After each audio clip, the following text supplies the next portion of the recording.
Hello freshers. तो आप लोगों का 11th में एडमिशन हो चुका है, क्लासेस शुरू हो चुकी हैं। तो आपने चूज़ किया है पीसीबी, और पीसीबी इसलिए चूज़ किया है क्योंकि आपको आपका जो सपना है वो डॉक्टर बनने का है। तो इसी वजह से आपने 11th में पीसीबी चूज़ किया है। लेकिन आपका सबसे पहला सवाल आपके दिमाग में जो आता है वो है बुक्स। आपको कौन सी बुक्स पढ़नी है कि आपका बोर्ड भी क्लियर हो जाए और आपका कंपटीशन भी क्लियर हो जाए। तो आज की वीडियो सिर्फ आपके लिए है, जिसमें आपकी इस मुश्किल को मैं बिल्कुल आसान करने वाली हूँ और मैं बेस्ट बुक को रिकमेंड करूँगी आज की इस वीडियो में। बस शर्त यह है कि आपको इस वीडियो को बिल्कुल एंड तक देखना है, ठीक है। बीच में बिल्कुल स्किप नहीं करना है, एंड तक देखिएगा इस वीडियो को। हेलो फ्रेंड्स, मैं Afsana and welcome back to my channel the aid of learning. तो आज हम लोग बात करेंगे बेस्ट बुक की, जो कि 11th और 12th के लिए आपके लिए बहुत ज़्यादा ज़रूरी है। इस वीडियो को बिल्कुल स्किप मत कीजिएगा, ये वीडियो आपके लिए बहुत ज़्यादा हेल्पफुल होने वाली है। तो क्लास 11th और 12th में आपने लिया है पीसीबी, फिज़िक्स, केमिस्ट्री और बायोलॉजी। तो ये 3 सब्जेक्ट है आपके पास, जो कि मेन सब्जेक्ट है, क्योंकि आपको डॉक्टर बनना था तो आपने फिज़िक्स, केमिस्ट्री, बायोलॉजी ले लिया 11th क्लास में, और यही आपका फ्यूचर भी डिसाइड करेगा। लेकिन आपको टेंशन भी है कि आपको बोर्ड भी देना है और नीट की प्रिपरेशन भी करनी है। बहुत सारे बच्चे छोड़ देते हैं कि नीट की प्रिपरेशन 12th बोर्ड के बाद करेंगे। मेरा आपको सजेशन ये है कि आप जो है वो साथ साथ तैयारी करें, ठीक है। बोर्ड की भी और नीट की भी, ये दोनों आप साथ साथ कर सकते हैं। उसके लिए कौन कौन सी बुक ज़रूरी है ये आपको बहुत ज़्यादा जानना ज़रूरी है। तो 11th में फ़िज़िक्स हो या केमिस्ट्री हो या बायोलॉजी हो, इनके लिए जो कुछ चीज़ें हैं वो आपको बहुत ज़्यादा इम्पॉर्टेंट हैं। आपको कौन कौन सी बुक पढ़ना है और किस तरह से पढ़ना है, फिज़िक्स हो या केमिस्ट्री हो या फिर बायोलॉजी हो, इन सब में आपको कौन सी बुक पढ़नी है, किस तरह से पढ़ना है, मैं आपको बताती हूँ इस वीडियो में। तो आप ये देख लीजिए कि जो पीसीबी है उसमें सबसे पहले जो आपको ज़रूरत है वो कोचिंग लेक्चर्स है। और कोचिंग लेक्चर से जो आप नोट बनाएंगे, नोट बनाना बहुत ज़्यादा ज़रूरी है। आप किसी भी कोचिंग का सब्सक्रिप्शन ले सकते हैं, एलन है, पीडब्ल्यू है, आकाश है, इन सब में से किसी का भी सब्सक्रिप्शन ले लें और उससे आप नोट ज़रूर बनाएं। नोट्स आपके लिए इतना ज़्यादा फ़ायदेमंद साबित होगा ना कि मैं आपको बता नहीं सकती कि नोट्स आपके लिए बहुत ज़्यादा फ़ायदेमंद है। और नोट्स से जो है ना, आप हमेशा नोट्स से ही पढ़ेंगे।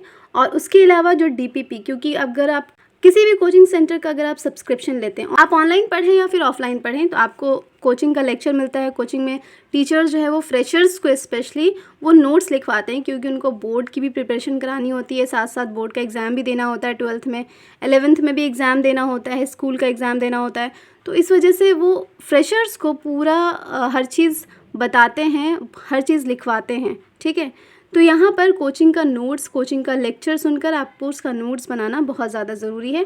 और हर टॉपिक का आपको डीपीपी मिलेगा, यानी डेली प्रैक्टिस पेपर मिलेगा। जितनी भी टीचर्स पढ़ाएंगे, जैसे मान लीजिए कि आज एक टॉपिक टीचर ने पढ़ाया तो उसका डीपीपी देंगे, उसमें क्वेश्चंस होते हैं और उस क्वेश्चंस को सॉल्व करना होता है। अगर आपका कॉन्सेप्ट क्लियर होगा तो आप सारे डीपीपी सॉल्व करेंगे, और डीपीपी सॉल्व करने के बाद जो भी डाउट होगा आप टीचर से पूछेंगे, ओके।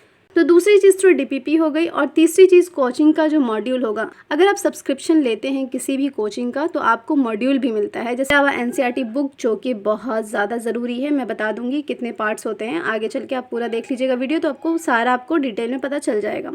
उसके अलावा क्वेश्चन बैंक के बारे में बताऊँगी, इसीलिए मैं कह रही हूँ कि आप वीडियो को एंड तक ज़रूर देखिएगा।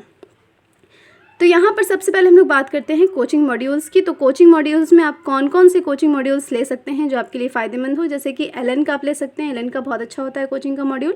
अगर आप सब्सक्रिप्शन लेते हैं तो वहाँ पे लेक्चर्स मिल जाता है, लेक्चर्स से आप नोट्स तैयार कर सकते हैं, और फिर आप जो है जो मॉड्यूल मिलेगा आपका वो आप ऑनलाइन परचेस कर सकते हैं। आपको अमेज़न पे मिल जाएगा, फ्लिपकार्ट पे मिल जाएगा, ठीक है।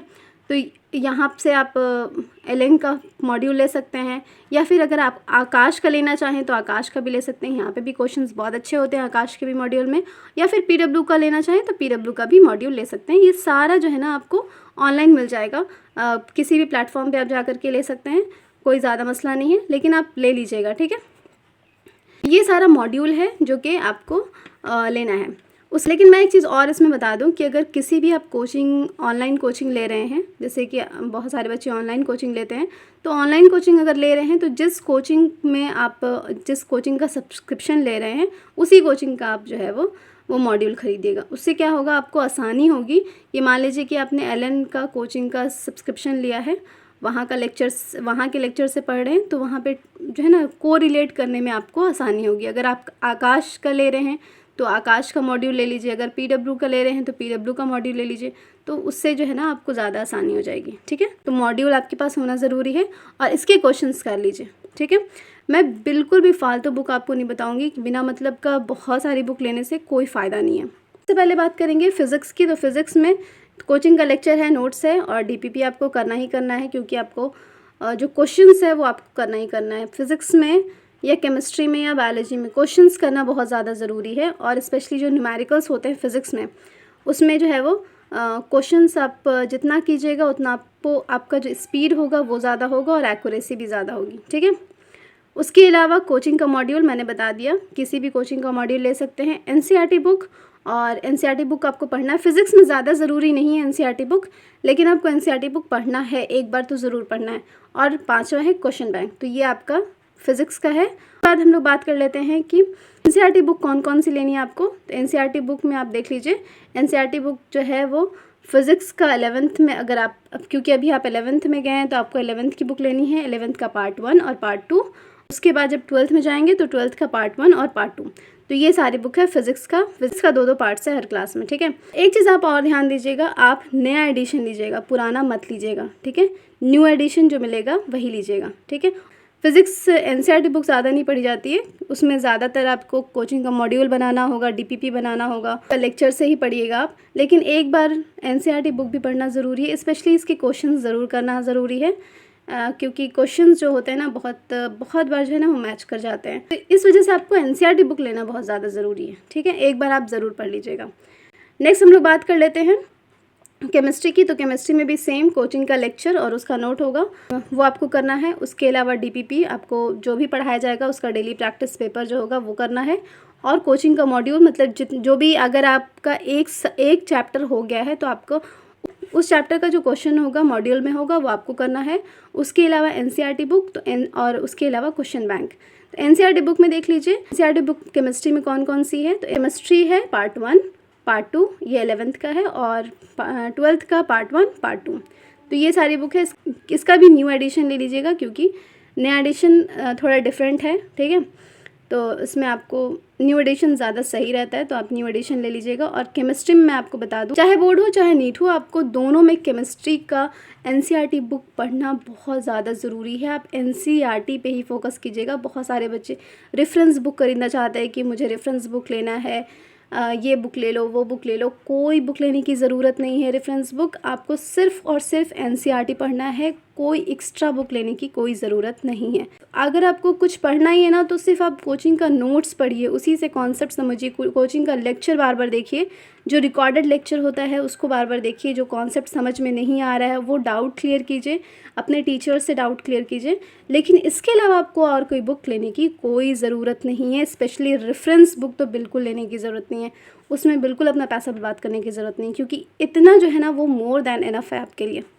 नेक्स्ट हम लोग बात कर लेते हैं बायोलॉजी की। तो बायोलॉजी में भी सेम कोचिंग का लेक्चर और उससे जो आप नोट्स बनाएंगे, नोट्स बनाना बहुत ज़्यादा ज़रूरी है, क्योंकि नोट्स आपका बहुत ज़्यादा फ़ायदा करता है।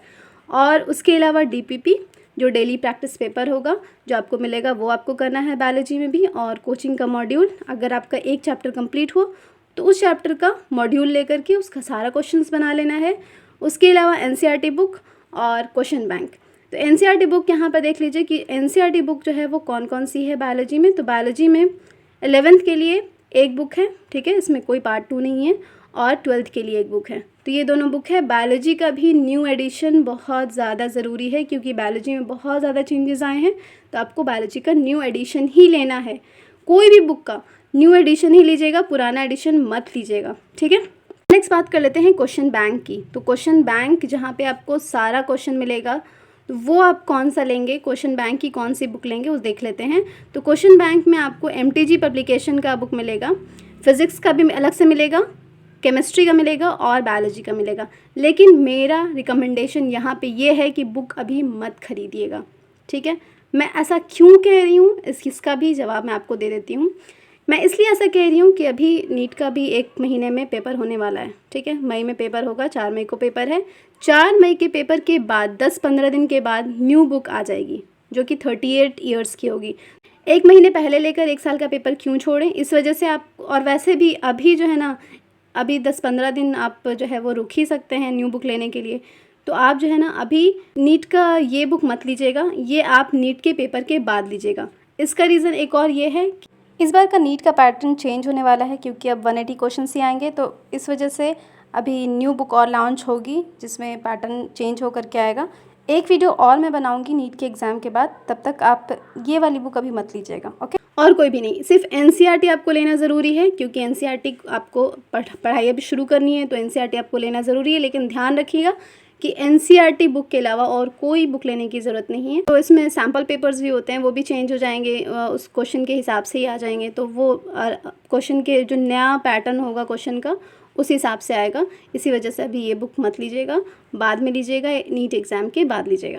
अब नेक्स्ट एक चीज़ और मैं बता दूं, एकेडमिक के लिए क्या करना है।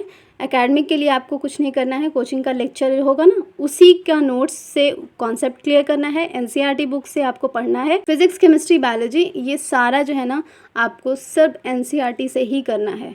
आपका जो नोट्स होता है कोचिंग का जो नोट्स होता है वो मोर देन इनफ होता है। मॉड्यूल करिएगा तो क्वेश्चन आपका क्लियर हो जाएगा, कोचिंग के लेक्चर से कॉन्सेप्ट क्लियर हो जाएगा। तो बोर्ड के एग्जाम के लिए आप बस 10 ईयर का पेपर सॉल्व कर लीजिएगा तो आपको आसानी हो जाएगी, क्योंकि एक बार लिखने का भी प्रैक्टिस होना ज़रूरी होता है। क्योंकि नीट के लिए तो आपको एमसीक्यू करना है, लेकिन अगर आपको बोर्ड का एग्ज़ाम देना है तो आपको सब्जेक्टिव करना पड़ेगा, बहुत ज़्यादा लिखना होता है। और वहाँ पे लिखना इस तरह से होता है कि वहाँ पे क्योंकि आप प्रेजेंट नहीं होते, आपकी कॉपी वहाँ पे एग्जामिनर को एक्सप्लेन कर रही होती है, तो आपको इस तरह से लिखने के लिए सीखना आना ज़रूरी है। तो आप एक बार एनसीईआरटी बुक में देख लीजिएगा कि किस तरह से एक्सप्लेन किया हुआ है बुक में, और उसी तरह से लिखने का आप अपना पैटर्न रखिएगा, ठीक है। उससे मार्क्स भी ज़्यादा मिलते हैं। कि जो लिखने का पैटर्न है अगर आपका बहुत अच्छा है, आपको लिखना बहुत अच्छे से आता है, उसको बहुत अच्छे से एक्सप्लेन करना आता है, तो आपको एग्जामिनर जो है वो मार्क्स भी ज़्यादा देता है, ठीक है। आंसर तो सही होना ही चाहिए, लेकिन साथ साथ जो आपको जो स्टेप वाइज लिखना होता है वो भी अच्छा होना चाहिए। तो ये रहा बुक का रिकमेंडेशन। मैंने आपको बता दिया कि एनसीईआरटी बुक के अलावा और कोई बुक नहीं लेनी है, और जो बुक लेनी है वो नीट इस साल के नीट एग्ज़ाम के बाद लेनी है। अगर आप किसी भी कोचिंग का सब्सक्रिप्शन ले रहे हैं तो उसका लेक्चर, उसका नोट्स और उसका मॉड्यूल, बस इतना जो होता है वो काफ़ी होता है आपके प्रिपरेशन के लिए।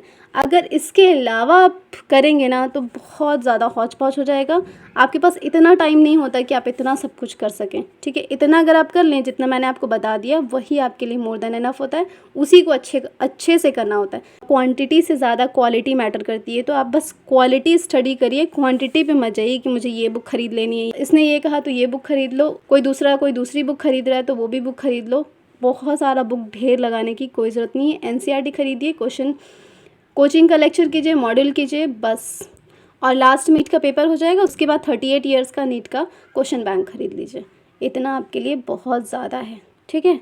इतना ही आप कर लें अच्छे से तो आपका सिलेक्शन होने से कोई भी नहीं रोक सकता है, ओके। इसके अलावा एकेडमिक और कंपटीशन दोनों को किस तरह से मैनेज करें आने वाली वीडियो में आपको मिल जाएगा। तो आपको बस करना यह है कि आपको चैनल को सब्सक्राइब करके रखना है और नोटिफिकेशन का बटन ज़रूर दबा के रखना है ताकि आपको नोटिफिकेशन मिल जाए, ठीक है। तो मैं एक वीडियो इस पर लेकर आऊँगी कि बोर्ड को और नीट को दोनों को कैसे लेकर चलना है 11th, क्योंकि 11th में जैसे ही आप जाते हैं आपके पास अभी टाइम होता है, लेकिन टाइम कैसे गुजरेगा कुछ पता नहीं चलेगा, ठीक है। And this is all about the today's video. मिलते हैं नेक्स्ट वीडियो में। Thanks for watching my video. Bye bye, अल्लाह हाफिज़ एंड टेक केयर।